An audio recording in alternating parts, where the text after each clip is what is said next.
but we're gonna stick with some rookies. I want to hear for fantasy this year.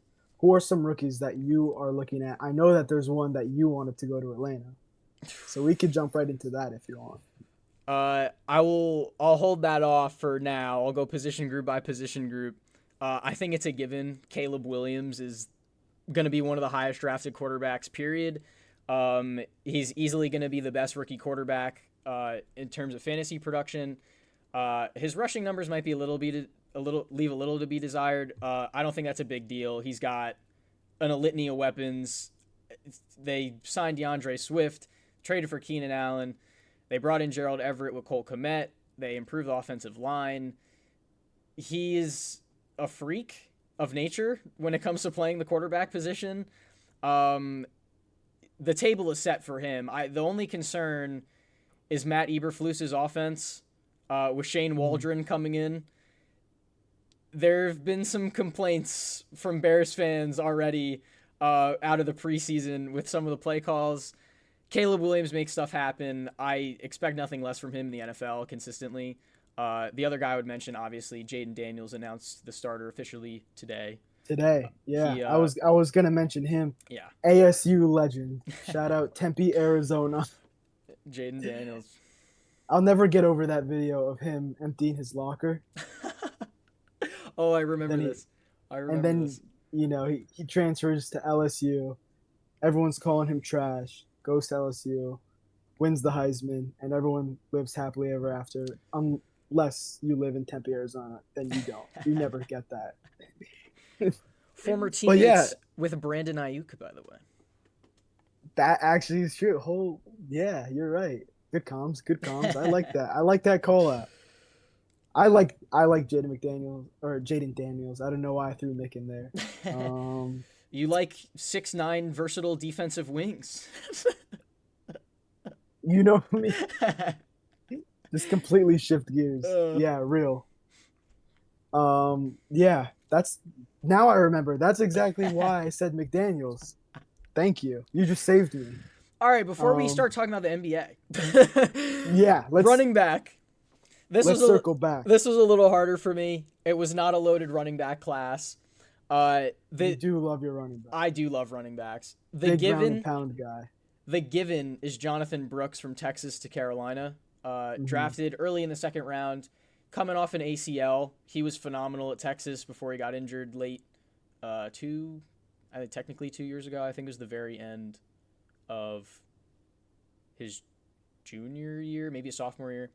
I'm misremembering. I apologize. But he was very productive at Texas in a pretty limited role. And Carolina needs a lead back that, like I mentioned before, they invested heavily in the offensive line. Uh, the other guys I would take a look at is Braylon Allen and Blake Corum, just from the nature of what their role will be with their teams. Corum scored over 20 touchdowns last year and averaged about 4 yards per carry. He is a guy who will find his way into the end zone no matter what. Kyron Williams played 99% of the offensive snaps for the Rams last year. He needs a break, and Yeah. he's going to work in between the 20s. When you're in the red zone, Blake Corum will be in and squirming his way into the end zone. So I think he'll be productive from a touchdown standpoint. And I kind of mentioned the same thing with Braylon Allen. Brees Hall is not the best at scoring touchdowns.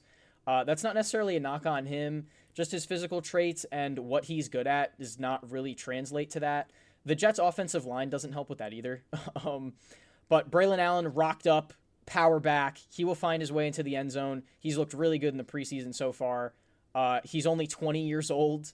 The dude is a freak of nature. I've been watching Braylon Allen for all 3 years he's been at Wisconsin. I've never not been impressed with him. You know me.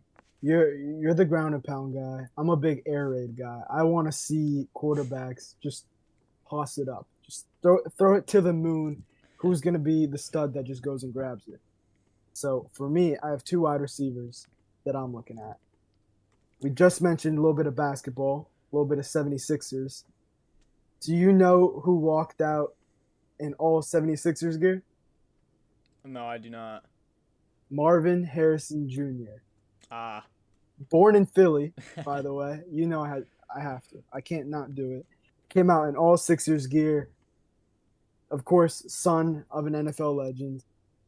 And again, we mentioned the Cardinals. We were kind of highlighting the defense when we were talking about possible landing spots for Hassan Reddick.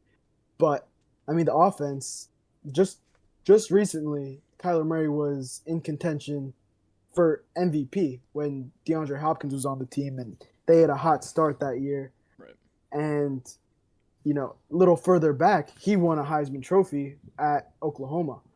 So I think people, like you said, are overlooking Arizona. I think their offense can really keep up with some of the other high-powered offenses in the NFL, and I think Marvin Harrison. I just think he's such a stud. I like watching him. I just feel so good about him. Maybe it's because he's from Philly. I don't know what it is, but I just think he is such a stud. And paired with Kyler Murray, I'm very intrigued to see how he does his rookie year, and I'm excited for him. And another wide receiver that I'm more intrigued by. I'm not as confident in, but that's because Daniel Jones is his quarterback. Is Malik Neighbors. Malik Neighbors is in not a terrible spot because he's, again, at the end of the day, he's a great receiver, and if you're open, you're gonna get the ball. But I just think receiving passes from Kyler Murray is not the same as receiving passes from Daniel Jones, and especially Giants just lost Saquon. That's a big offensive piece that play action is not a lot less defenses are going to bite on that play action because, to be honest with you, I have no idea who's even running the ball for the Giants. Like it, Devin Singletary. oh my gosh. Brian Dable's favorite running back. I was gonna say I think we were better off when I didn't know who was running the football for the Giants. I mean, Singletary, he's all right, he's good, but he's not Saquon, and I just think Daniel Jones dropping back to pass, if it's Neighbors and any defensive back, which it'll probably be the number one defensive back on any team. When Daniel Jones airs it out, it's more of a 50-50 ball.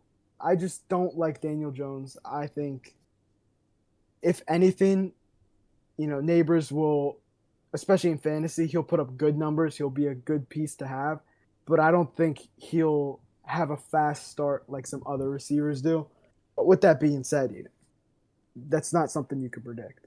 I'm I could gush about the Cardinals. I honestly really love their team this year, Yeah. and Marvin Harrison Jr. He is a perfect pairing with the guys they have in that room already. He is exactly what the receiver room was lacking. He's a true X receiver. He's explosive. He's better after the catch than you would expect for a guy that's 6'4", 215. Mm-hmm. Uh, he's a perfect pairing with Michael Wilson, who was a productive player in his rookie year and another quarterback carousel situation. Trey McBride, one of the best young tight ends in the league, a huge fan I of his. love Trey He's McBride. Yeah. awesome. Also, really good run blocker as well. For their running game was one of the best in the league last year down the stretch. They were very good on the ground. And then Greg the Torch Dortch in the slot, 5'7", training camp legend. This man has been getting so much hype. Huge Greg Dortch fan. They got a pretty good room. I could talk about the I'm a Cardinals for fan a of ton. anybody that's under 5'8". Same here. If you're under if you're Uh, under 5'8" and in any major league, you're my hero. Unless your name is Jose Altuve, then I I don't know what to say. I Just a hate you, heads Jose up. Altuve. If if people were questioning why the Cardinals took Max Melton in the second round of the NFL draft, I will tell you it's probably because they were watching a lot of Marvin Harrison Jr. film and they saw he had his two worst career games against Max Melton in the two seasons he played. He had 18 yards and 25 yards. He did score 3 touchdowns in those games, but that's kind of beside the point. Um, Mm-hmm. Compared to his usual production, it is significant. Uh, we consider us a podcast that is high on the Cardinals this next season. Yeah. Um, I will quickly touch on Neighbors and the Giants. I'm in the same boat as you. I am low on Malik Neighbors. I will keep it to my dislike of Daniel Jones. The play action point you mentioned is actually important because how did Dable make the Giants a playoff team that won a playoff game 2 years ago? It was play action, it was bootleg, it was rollouts, and it worked with Saquon Barkley in the backfield. And the job of a bootleg and that rollout style of offense is to make the quarterback's job easier. You get a lot of people out of his face. You make misdirection. He knows where the players are going. The defense doesn't. Um, I think the natural inclination of defenses to bite on the play action will be less with Saquon gone. You also mentioned Malik Neighbors' matchup with a number one corner. He was almost purely a slot receiver at LSU, and there's not a lot of teams in the NFL where their number one corner is their nickel corner. So I actually think from a stand or matchup standpoint, Brian Dable will be in the kitchen cooking up Malik Neighbors some devious stuff against maybe the team's third best defensive back consistently. I'm high on his potential from that standpoint. I'm interested to see how his production looks actually when he's catching balls from Daniel Jones. But good shout on both those guys. Two of the top three picks in the draft. Watching him fly over his head, like whatever Oh terminology yeah, you I want to mean, use. he'll Watching him throw it to the defensive back, like he'll lead the league in shoulder shrugs and looking at balls land out of bounds. on that was a fun segment. I like talking about the rookies. I thought this was a really exciting rookie class, Side note, but just so the watchers and listeners can know who we are, I'm the biggest Rome Odunze fan in the world, and I'm upset he's on the Bears. yeah, Had to get that in there. yeah, dude, yeah, I almost forgot. I meant to bring that back up because that's who I was gonna start off talking about. You were really mad that he was taken, not even that he was taken by the Bears, more that he was not taken by Atlanta. I'm also kind of upset he was taken by the Bears because I don't want to buy a Bears jersey. Yeah, I mean, I it's a might. tough colorway. It's not a It is cute a color. rough colorway. I could get a Washington Huskies Romo Dunze jersey. I'd be comfortable with that. Yeah. I watched him. There's kind of every year I pick up an obsession with a certain player in college football. 2 years ago it was Bijan Robinson. How convenient he's on Atlanta. This past season it was Romo Dunze with Washington. I've never seen a guy with a better reaction in the air, the late hands, the body adjustment, the route running, and Penix could get him the football. He had one of the highest. He might have had the highest contested catch rate in college football last season. He's special in the air. He's special down the field. He's 6'3", 215, elite frame. He's going to be unreal with the Bears. That pairing with Caleb Williams is ridiculous. And needless to say, I think Atlanta could have used him very much this past year or this And upcoming I mean, year. you talked about all the weapons that Chicago has gotten. Keenan Allen, DeAndre Swift, etc. Caleb Williams, of course. So I think the more the more weapons that you add from Chicago's standpoint, the more potential there is. The potential grows and grows and grows with every addition that they made, because you have the veteran receiver in Keenan Allen, but also you have Rome Odunze, who he's gonna come probably for rookie of the year. Like I he's gonna that's I what think he's people gonna are want to do. severely underrating how good he actually is. In my opinion, he comes into the league and he is immediately one of the best contested catchers in the league. He is one of the better route runners in the league. His physical traits are certainly above average in this league. People see DJ Moore, Keenan Allen, and then Romo Dunze and immediately assume he's wide receiver 3. He's a lot closer to being wide receiver 1 than he is wide receiver 3 on that team. I will say, I just mentioned rookie of the year. I just put up the FanDuel betting odds. Roma Dunze is 13th in the odds for rookie of the year at plus 6,000. Number one, take a guess who number one is. Caleb Williams. Of course, plus 120 to win rookie of the year. Guess who? Well, guess the top 5 for Jaden. offensive rookie of the year. Jaden is second at plus 600. Marv. Marvin is third at plus 650. Now 4 and 5. These are tough ones. Jonathan I know. Brooks. Jonathan Brooks is not even top 10. Really? I guess he'll be out at the start of the season, I think. That makes sense. Could Joe Alt win offensive rookie of the year? Joe Alt, he is not listed. Man, no love for the offensive lineman. Damn. hate to see it, man. I think I'm gonna have to tap out. I'm gonna be guessing forever.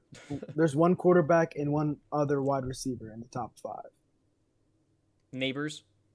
Neighbors is fifth plus 1,500, and fourth Is is Bo a Nix quarter. fourth?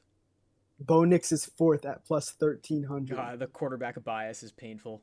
Is insane. I'm not even I'm, that low on Bo Nix either. I was gonna say I'm intrigued by Bo Nix because I like my Oregon quarterbacks. Yeah. But I mean, I would personally put Neighbors over Bo Nix. But I mean, you got one through three.